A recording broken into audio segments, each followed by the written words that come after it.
When we think of dogs, we usually picture a golden retriever, maybe a poodle. But let's forget about them for a minute. What if I told you about dogs that have been so perfectly shaped by their environments that they can do, well, almost unbelievable things? Today, we're diving into some of nature's most incredible breeds, and trust me, their stories are absolutely wild. So let me ask you this.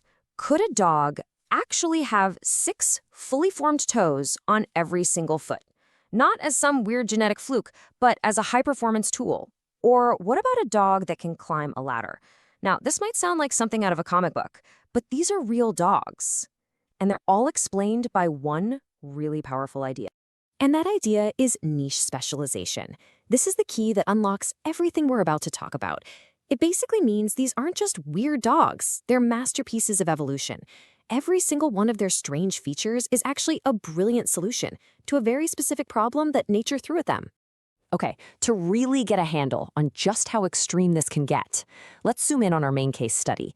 This isn't just a dog with a cool party trick. This is a creature whose entire body, bone by bone, muscle by muscle, has been sculpted for one of the most specific jobs you could possibly imagine. So say hello to the Norwegian Lundehund, which literally means Puffin Dog. For centuries, folks living on the crazy remote sea cliffs of Norway depended on this dog for their survival. Its only job? To scale those treacherous vertical cliffs and snatch puffins from deep inside their burrows. And to do that, it had to evolve a set of, well, anatomical superpowers. Just look at this breakdown. Every single trait is a purpose-built tool. Get this, 6 fully functional toes on each foot for gripping slippery wet rocks. Its shoulder joints can splay out a full 90 degrees, like it's doing the splits, to brace itself inside a narrow tunnel. Its neck is so flexible it can bend its head all the way back to touch its spine. Oh, and its ears? They can fold completely shut to seal out dirt and water. This thing isn't just a dog, it's a biological multi-tool. So, how does this all come together in the field? Well, imagine this. The Lundehund uses those extra grippy 6-toed paws to climb the cliff face.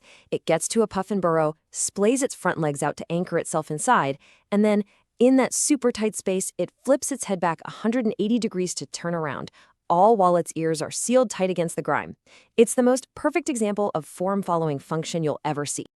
But here's the tragic twist in the story. The very same hyper-specialization that made the Lundehund the perfect puffin hunter also made it incredibly vulnerable. When humans started using nets instead of dogs, the Lundehund's entire purpose just vanished. You add a couple of devastating canine distemper outbreaks to that, and the breed was pushed right to the absolute brink of extinction. 6. I want you to let that number sink in. By the 1960s, that was the entire global population of this unique, incredible breed. Just 6 dogs. Every single Lundehund alive today is descended from those 6. It's just a shocking reminder of how fragile these amazing specialists can be. The Lundehund story is incredible, for sure, but it's not the only one. All over the planet, dogs have developed some pretty wild and unique solutions to all sorts of strange problems.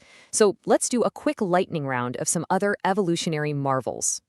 All right, first up, you've got this problem. The Orang Asli people in Malaysia build their homes way up on stilts to stay safe from predators. So what's the evolutionary solution? The Ptolomean. It's a dog that developed these almost hand-like, flexible paws that can literally grip the rungs of a ladder to climb up into the house. It's specialization for a man-made environment. Okay, next problem. How do you soothe sore joints and stay warm in a world before electric blankets and modern medicine? Well, the ancient Aztecs had a very specialized solution, the Xoloitzcuintli. This is the famous hairless dog, and its body radiates heat at a toasty 104 degrees Fahrenheit.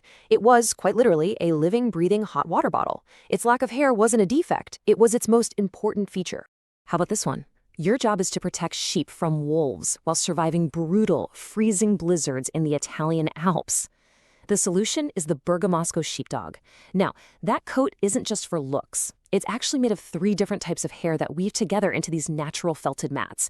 It's basically armor. It provides incredible insulation and can literally protect it from a wolf's bite.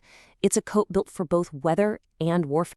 And for our last one, imagine the problem of trying to communicate across these incredibly dense, high-altitude cloud forests in New Guinea where you can't see a thing. The solution? The New Guinea singing dog. It developed this totally unique harmonic yodel. And what's wild is that sonograms show its call is structurally more like a humpback whale's song than a typical dog's bark, a perfect vocal tool for cutting through that specific, challenging environment. So we've seen all these incredible, almost magical adaptations. But just like we learned with the Lundehund, there's a dark side to being so unique. You see, extreme specialization, it comes with extreme risk. And here's the crucial takeaway. When you are perfectly adapted for just one thing, one climate, one very specific job, one way of life, you become incredibly fragile. Because if that one thing changes or disappears, the very traits that were your greatest strength can suddenly become an evolutionary dead end. And this chart really puts the scale of that risk into perspective. I mean, look at this. You have breeds like the Turkish cattle baroon with maybe 200 of them left in the world. The Lundehund, which we talked about, has recovered to about 1,500. Now compare that to over 1 million Labrador retrievers. The difference isn't just big, it's staggering. And the threats they face come from all different angles. For the Lundehund, it's that genetic bottleneck. Coming back from just 6 dogs is tough. For the New Guinea singing dog, it's their habitat being destroyed. And for breeds like the Ptolomean and the Bergamasco, the threat is simply that the traditional way of life they were bred for is disappearing. They're basically becoming obsolete. So you might be asking, why does this all matter? Why should we fight so hard to save a dog with 6 toes or one with a felted coat? Well, it's because losing them means losing something absolutely irreplaceable. You see, these breeds are so much more than just biological curiosities. They're like a living library of evolution. Each one carries a completely unique genetic story, a successful, time-tested solution to one of life's really tough problems. They hold a reservoir of genetic diversity that once it's gone for good.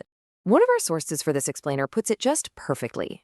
It says, they are biological responses to vertical cliffs, high-altitude cloud forests, and alpine snowfields. They aren't just dogs. They are evolution in action, a living answer to the questions the world asked them. So I'll just leave you with this to think about. When one of these incredibly rare breeds finally disappears, we don't just lose a type of dog. We lose a story. We lose a unique, unrepeatable chapter in the history of life on this planet. And it makes you wonder, what other incredible stories are out there, waiting to be told before they vanished forever?